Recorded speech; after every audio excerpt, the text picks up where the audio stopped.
How's it going, guys? Welcome back to another video on Process the Key to Living in Christ. I am the author, Carlos Gutierrez. Welcome back. Today I have with me a very special guest going over chapter 9, Distractions. Today I have with me is Jackie. So go ahead and introduce yourself to the people, a little bit about who you are, and go for it. Hi, I'm Jackie, Jacqueline, Jax. Hey, you. I respond to anything. Just, what is it? Don't call me late for dinner. You can call me anything but not late for dinner. I've been at Lighthouse, our church that we all go to, for almost 4 years now. And we met this beautiful family around 3 years ago at this little Connect group meeting about getting something started. And we've been like family ever since. It just felt so natural and so organic. And it's like, man, where have we been this whole time? Yeah. So I'm just so thankful for this family and for you guys. Thank you so much for letting me into your life. And I just want to give a shout out to Tina's Heart Tarts that have added a good 20 pounds to me, but I gladly accept it. Tina's Heart Tarts, get your tarts today. My wife bakes, and you've seen her on the show, and she bakes really good tarts that are like really heart-shaped, but really good. They have different fruit on them. So we'll have that. That link below. Yeah. So yeah, thank you so much for being here. I really appreciate it. Take the time out of your day to be here just to talk about this chapter today. Today we're getting into chapter 9, Distractions. So what were your overall thoughts about the chapter? How did you feel that this chapter impacted you, or did it raise up any thoughts in your mind? Or Yeah, so much. I'll show you guys all my notes here. So much good stuff. Overall, I loved the chapter. I loved that I felt like I was going up and down, up and down, and up and down. And I love that because you hit some high points, and then you kind of hit some soft points. And then it was kind of just going on this journey together. And I love that because sometimes chapters come at you, and they're like, boom, pam, pow. Yeah. You're like, oh my God. Yeah. But I love this because you brought it back down to another area, and then you took it back up here, and then we brought it back down. And so I love that. And then I love that you put yourself in this chapter. It's like, I know we know each other, but I'm like, man, I'm learning so much more about you through your book that I didn't know before. And so I love, what my favorite part is? The map that you drew. Oh, the distraction. So go ahead and tell people what I wrote here. It's called the distraction process. Distraction process. So it starts with distractions, and then it goes down to waste of time, and then to no growth, and then boom, unfulfilled purpose. And so I went backwards, and I think a lot of times we find ourselves at a point where you're like, what am I doing with my life? I just I'm stuck in a routine where I just kind of punch in for church, and then an hour and 15 minutes later, I punch out for church. Or what am I doing? Why am I here? What's my purpose? And so I went backwards. Oh, wow, okay. And so I followed it to where I got distracted. I retraced my steps. Yeah. Where did I get distracted? At one point, did I lose myself? And I don't think we spend enough time in that. I think we want to place blame. I'll be so bold as to say this generation doesn't take responsibility that they did it. It's always something that was done to me, or this person, or I'm a victim of this circumstance. But it's like, where did I get? So I just I went backwards, and I said, man, where was my distraction? Yeah. That's crazy. Yeah, I never even thought about doing that. And that's so true. Like, I'm glad. See, that's the thing. It's like when I wrote this book, I wanted people to relate to it. I wanted to make it so simple, but yet kind of deep, where people can read it and they can get whatever they want out of it, And so for you telling me that you went backwards on the cycle, it's like, oh, on the process, it's like, oh, I never even thought about that, So that's really interesting that you brought that up. I do want to get in a little bit more of your personal distractions. How have you dealt with your distractions in terms of distractions getting in the way of your relationship with God? How do you deal with those, or how do you make sure to not let distractions take you too far, where you lose relationship with God? In page 1113, this is where it hit me. In 1113, and it says, our process can become delayed by the distraction of the enemy. And I put, even good distractions are bad. I think a lot of times in the church, I grew up in the church. My dad was a pastor. I know the church life. My aunt was a pastor, continued on. And so I think we get caught up in service and serving and not a time of rest. We always feel like we have to be doing something. And that's not bad. I don't want to say, hopefully I say this right. But in a time in my life, I felt like I had to be doing, so I did the children's ministry, I did the greeting and the ushers, I was singing on the worship team, I did a connect group, I was involved in doing all this stuff. And even in the Bible, it's like you do all this, you gain the whole world, but you lose yourself. Right. You lose your soul. And I hit a point where I was like, man, I'm like trying to make sure that everybody else is having an experience and an encounter with God, and I wasn't even having it myself. I was distracted, making sure that everything was perfect. Yeah. You know, the worship team was perfect. The connect groups that we do were perfect. The greeting, everything was like, all the T's were crossed. Yeah. I's were dotted. And looking back, I'm like, man, I was doing, but I wasn't being, you know, like a Martha and Mary. Mm-hmm. And I just like, man, I feel so bad because the Lord was like, yeah, this is all great, but what about me? I just want you to talk to me. I have to do all that stuff. I want to talk to you. You're distracted with thinking that, I was distracted with thinking that I had to do so much for the Lord. Mm-hmm. And God was like, you don't do anything. I just want you to sit and talk to me, or sit and sing with me, or sit and whatever. Right.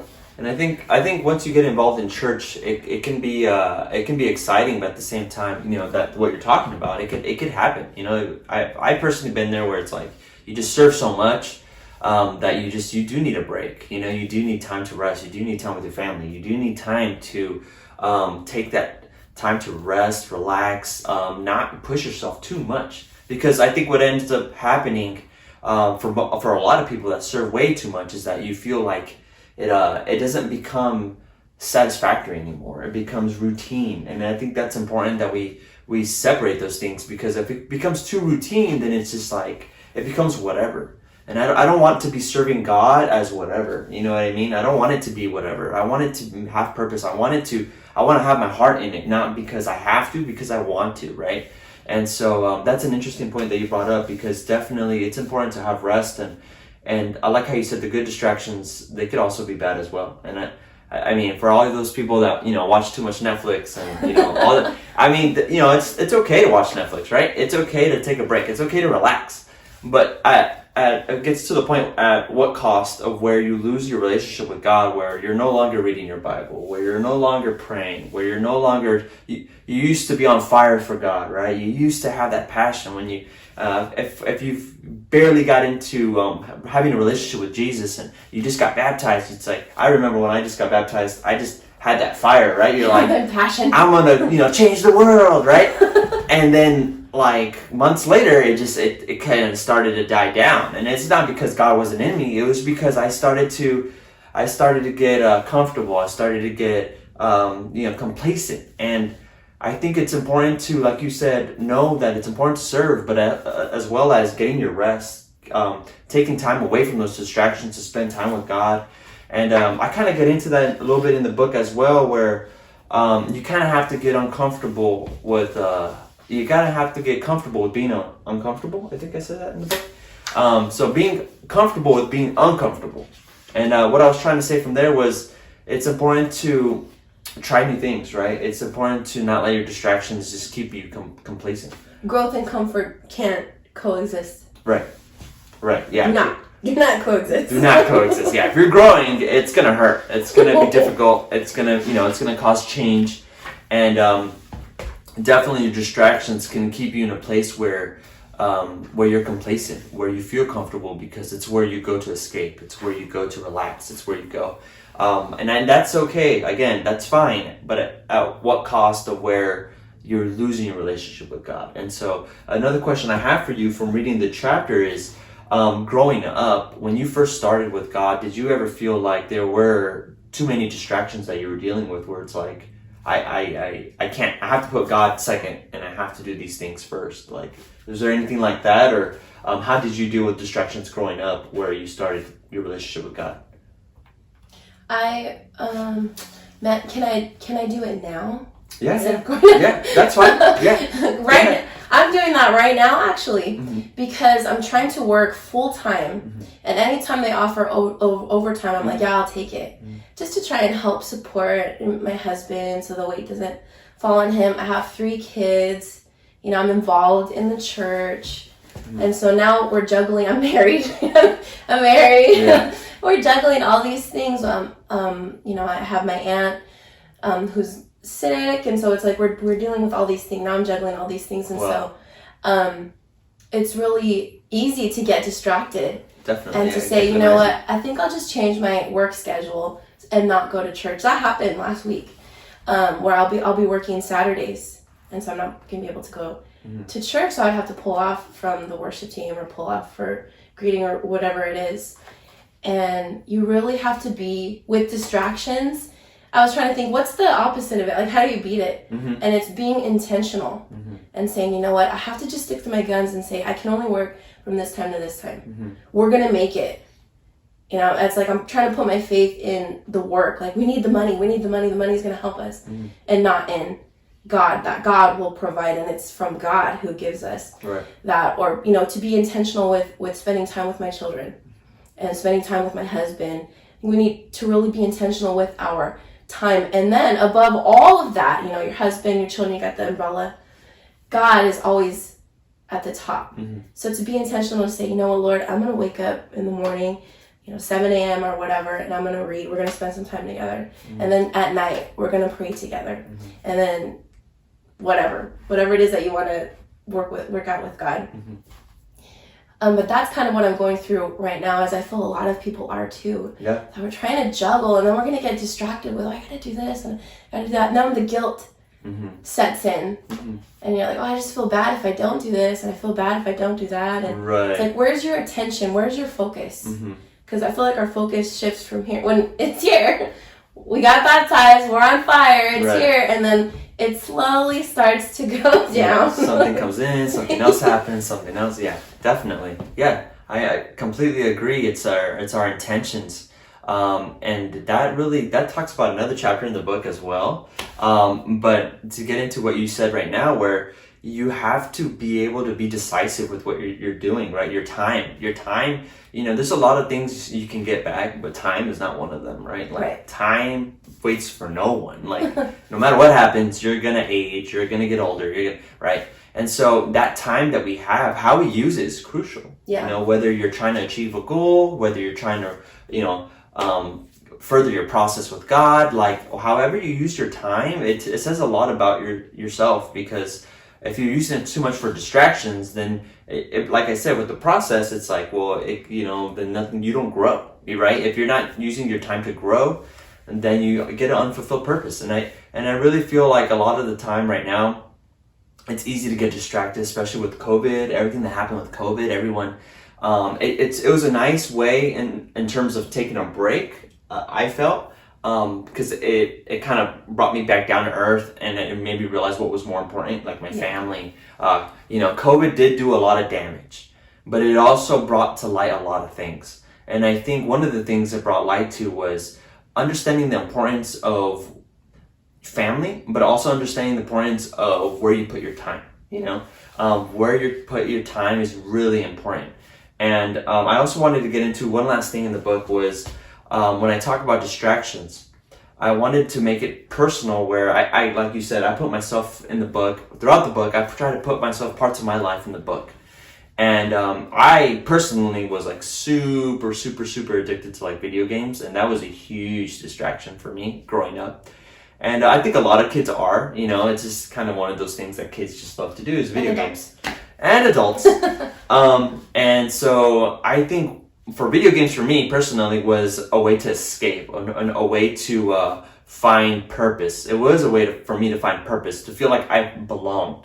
And so I guess my question for you is like, has there ever been a distraction where you felt like you used it to not only escape, but you felt a sense of identity there? Like you felt like, and it could be good or bad, right? Like you said, distractions can be good or bad. It's just the amount of time we spend there. But what distractions do you like to do that help you, not necessarily in a bad way, but in a good way, like relax, So like you said, there are good distractions. What are good distractions for you? TikTok. TikTok. I'm just kidding. TikTok dances. Oh man, social media. I'm on it. I'm on the gram, Facebook. I'm watching funny things. I would say that's a distraction. That's a distraction. Yeah, just like. Yeah, definitely. I mean, like I said, it's not. There can be good or bad, right? How much time you spend on it can be bad, but going on it every once in a while, laughing at a video, that's all good. We're human. We do need time to escape. We need time to relax, and so. Again, thank you so much. Anything else you want to talk about on the chapter? Any question you want to ask me? Anything like that before we wrap up? Yes, the video games. I'm so glad you talked about that because go that was for it. one of the big things. Go for it. Is that you said video games had a strong hold on my life. Mm-hmm. Distractions, if left unchecked, Mm-hmm. turn into strongholds. Mm-hmm. And so, how did you beat it? I it's kind of funny because I think I mentioned in the book as well where I used to wake up really early just to play video games. Like I would wake up I didn't stay up. I would wake up specifically at 3:30 in the morning around that time to play video games. Like I was just so addicted. The way I beat it was just I remember thinking to myself, I don't know what it was. I'm sure it was God. I just got this thought, and I was young, and I got the thought, I'm like, what am I doing? Like, why am I waking up at this early to do something that's not going to matter in the end? I'm pretty sure God put that thought in my mind. And so I started thinking that, and I'm like, what am I doing? Like, what am I doing? Why am I doing this, And in that moment, something just clicked where I was just like, I need to take a break, I need to stop. I need to focus on other things. And so it was that moment of realization where that really changed everything. And that's another chapter I talk about in the book. Man, my book has a lot of chapters. Get it. Yeah, get it. It's get really it, buy good. it, get 2 copies, give it to a friend. Definitely. That's another chapter I talk about. I talk about moments. Really good chapter. And that for that moment right there, when I had that moment of realization where I was just like, what am I doing? Does this really matter? Why am I going to wake up at 3 a.m. just to play games, And so when I had that moment, it just changed everything for me. So that's how I started to just be like, I started doing other things, started getting involved in sports. I started doing more sports instead, being more active. Shifted your attention. Exactly. I shifted my attention, and that's how everything changed for me on that. I have somebody in my life who I believe struggles with this, but if you ask them, then they'll say, no, it's not a problem. Mm-hmm. It's fine. So they're not coming to that point that you came to. Mm-hmm. How do you get them to that point? I think it's bringing awareness again. It's bringing awareness, asking them certain questions, specifically, how much time do you play a day? How many hours do you play? Because it's not minutes, it's hours. Hours. Let's be honest. You play for hours. Yeah. How much time do you play? And then I would ask them, how much time do you play in a day or how many hours? And then what do you think you could be doing with that time other than playing? I don't know. I could be probably doing this. It's creating an awareness. It's creating a conversation where you're just not saying, hey, stop playing that game. You're actually taking a step back and you're saying, okay, how much time, it's just creating that awareness. Mm-hmm. And I think for everyone it's different though. For some people it's like, unfortunately for some people it takes drastic measures for them to stop, Yeah. For other people, they can just get, like I did, I got that moment of realization. For other people, it's just creating that awareness as well as asking certain questions, framing it in a different way where you're just like creating them to think about, dang, I do spend a lot of time on this. Because if you take that time, let's say you spend 5 hours a day playing, you take 5 hours of your day and you do something else that's more productive, they get to actually see how much time they actually have to do something productive, or how much that 5 hours time it can be used for greater or better things or more efficient things, right? It's not until they experience that actual time difference where it's like, dang, I spent all this time. It's like, wow, it creates that awareness. And because when you're watching TV, time can go by. Oh yeah. You can watch a movie and that's already 2 hours, right? So it's like when you're in front of a screen, it could feel like no time has passed at all, but time does pass, right? So kind of getting out of that environment, kind of shifting them to a different environment, asking those questions, it will start to trigger some things in their head, again, everyone's different. Yeah. But that's what helped me is realizing how much time I did was I spending on that and where that time can be applied. And that's one of the things I did for this book. It's like realizing how much time I had and what I was doing with it. And then when I got the word for this book, I fixed my attention, I fixed my focus, and I'm like, okay, I'm going to write this book. And so I scribed down, and it took a long time to write it, but, I put in the work. And I think a lot of people right now just don't want to put in the work, right? They don't want to take the time to get that moment of realization, see what they can do with that time. So it does depend a lot on that person, how they feel. Everyone, like I said, everyone's different, but it really does depend on showing them what can be done differently. Not just told, but exemplified. That's really and important. shift. We're gonna shift together. Right. Not just you, but us. Exactly. I wanted to do one more thing on page 119 when it talks about running in such a way as to get to the prize. Mm-hmm.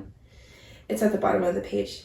And I put run against yourself. Mm-hmm. Sometimes we get distracted in like what she's doing and what you're doing, and then comparison starts to creep in. Definitely. And I'm a little bit distracted because has 2 connect groups and I only have 1, or she sings on the worship team and I don't, but I should. Mm-hmm. Now we're starting to get distracted. That's not even the point. Right. That's not the focus of it, but I feel like that sets in. And so I always tell it's going to be so silly, but my son's in soccer, and so I tell him, because he gets competitive against the other kids, and I'm like, don't try and beat the other kids. I said, you know who you should beat? Peter Potential. He's like, who's that? That's yourself. Beat Peter. Yeah. Try and beat Peter. Beat yourself. Were you better than you were yesterday? But it keeps you focused. Mm-hmm. And so we're not against each other. We're running together. Mm-hmm. God's calling you to run at a different pace or to handle more. Focus. Don't get distracted on what they're doing.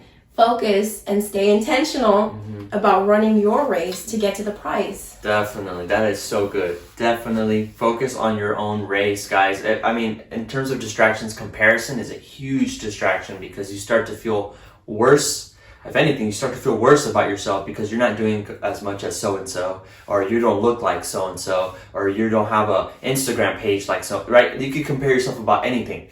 The worst thing you can do is compare yourself, because when you do that, you're starting to lose the sense of who you are and who God created you to be, right? You are you. And the best way to get better is to focus on yourself.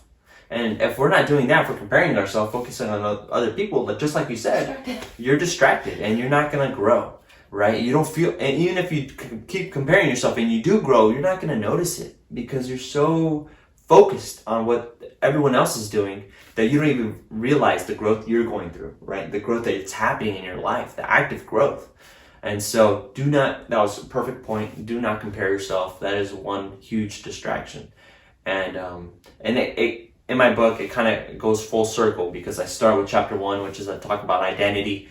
Again, I can't stress it enough. If you don't understand your identity in God, you will be told your identity by the world, by people, by anyone else, by media. No doubt about it. You have to know your identity in God. Who God says you are is important. It's crucial, guys. It is crucial. And after that, you start from there. You start your process, and understanding your identity is start of the process. Once you start your process, everyone, like you said, everyone's race is different. Focus on your own process, guys. That's what my book's about. We all have the same goal, which is to get better, to get closer to God.